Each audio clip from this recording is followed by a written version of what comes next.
Hi, kindergarten and first grade. I wanted to at least send you one more story before spring break starts. And I've picked a book that doesn't have very much in the way of pictures. So I think that might be good for the video recording. I think you'll like the story though. The story is, I will flash you this. The story is taken from this collection, which is called Buddha at Bedtime. And the story is called The Elephant and the Dog. And so here's a picture of the little dog and the elephant. And the reason why I picked this story is one of the themes is that we may find friendship in unlikely places, that the elephant and the dog were unlikely to become friends, and they did become friends.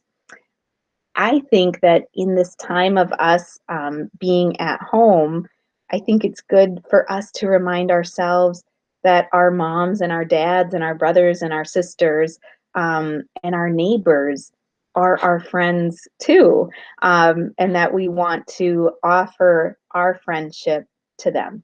So I'm going to start with the story, The Elephant and the Dog. Relax, be very still and listen.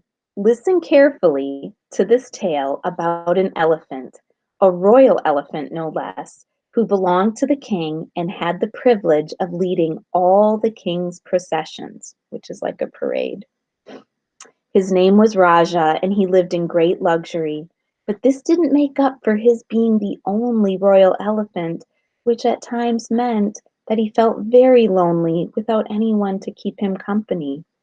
That is, until one day he made the most unlikely friend.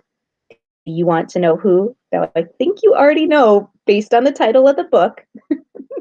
Let's see if we can find out.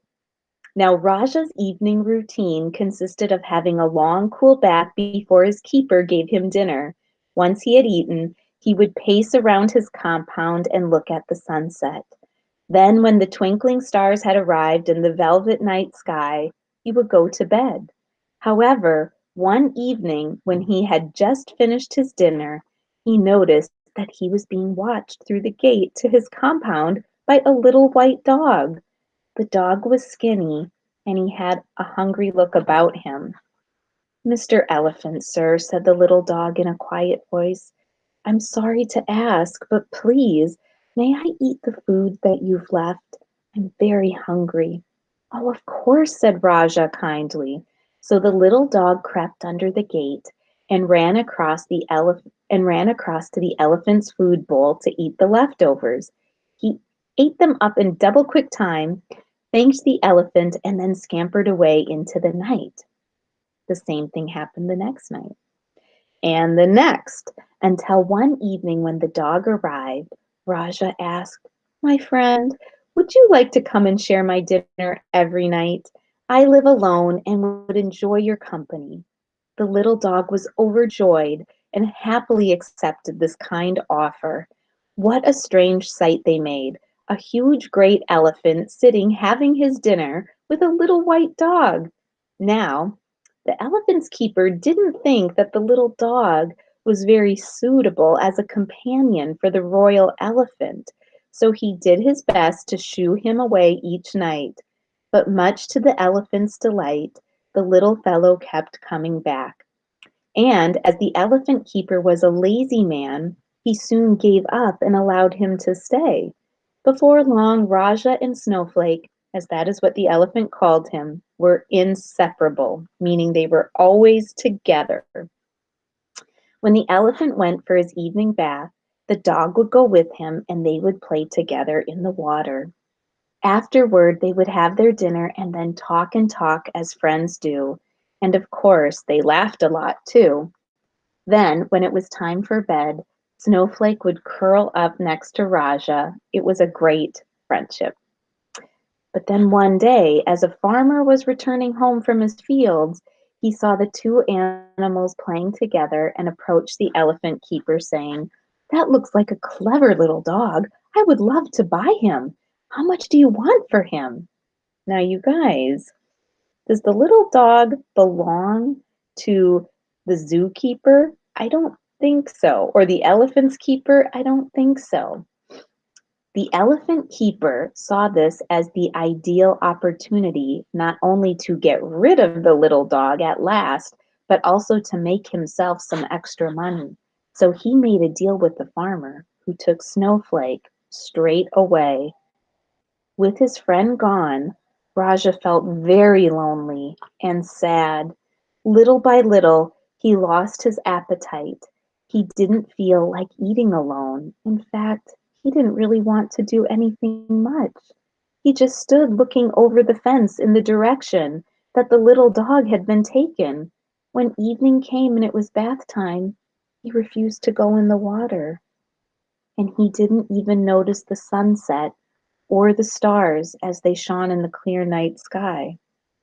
After a week of this strange behavior, the elephant keeper started to get really worried about him. So he told the king about Raja, who sent his very own doctor to have a look at him.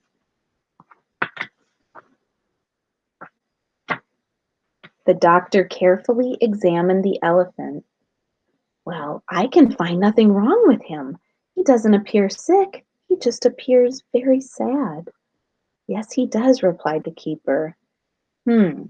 Well, people and animals don't usually get sad without a good reason, the doctor said wisely.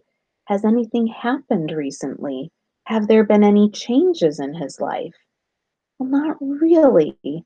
Although he used to play every evening with a skinny little dog who was bought very recently by a local farmer. Well, when did this occur? Asked the doctor. Oh, it must have been nearly a week ago now, said the keeper sheepishly. And when did he go off his food and stop bathing? Asked the doctor. Oh, around then, I suppose, said the keeper, feeling embarrassed that he hadn't made the connection. Well, there you have it. He must be sad because he's missing his friend. Oh dear, I wish I hadn't been so quick to sell the little dog. I just thought they made such an odd pair. I'll try to find him, but to be honest, I don't know where the farmer lives, said the keeper feebly. When the doctor reported this news, back at the palace, the king sent word throughout his kingdom that a reward would be paid for the dog's return. On hearing of this, the farmer at once set out with the dog to claim his reward, and as soon as they entered the palace gates, Snowflake saw his friend Raja, and barking with joy, ran over to him as fast as his short little legs could carry him. The elephant was overjoyed to see his little friend again. He picked him up with his long trunk, placing him on top of his head, and marched off for his bath. That night, the two friends shared their dinner again, and Raja was happy once more. The next day, the elephant keeper had a special bowl made for Snowflake so that he knew he was welcome to stay forever. And at the next court event, people marveled at the little white dog who sat on the royal elephant's head at the front of the king's procession. The end.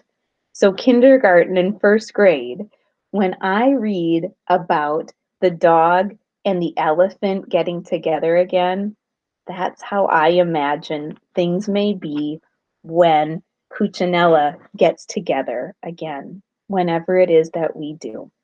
So, what I'm going to say to you guys now is have a wonderful spring break. Believe me, you've earned a break with everything new that you've been doing the past 2 weeks here online and at home. Okay? All right. So, I'll see you after spring break. Bye, guys.